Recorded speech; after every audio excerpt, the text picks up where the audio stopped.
उपमुख्यमंत्री देवेंद्र फडणवीस यांनी काल विदर्भातल्या आमदारांची बैठक घेतली आहे। दिवसभराचे कार्यक्रम आटोपल्यानंतर रात्री उशिरा नागपूरमधल्या देवगिरी या त्यांच्या निवासस्थानी एक बैठक पार पडली। या बैठकीमध्ये विदर्भातल्या भाजपा आमदार उपस्थित होते।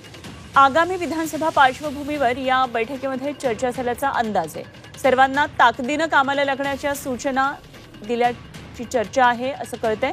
उपमुख्यमंत्री देवेंद्र फडणवीस यांनी काल विदर्भातल्या आमदारांची एक महत्त्वाची बैठक घेतली। दिवसभराचे सगळे कार्यक्रम आटोपल्यानंतर रात्री उशिरा नागपूरमधल्या त्यांच्या निवासस्थानी महत्त्वाची बैठक झाली।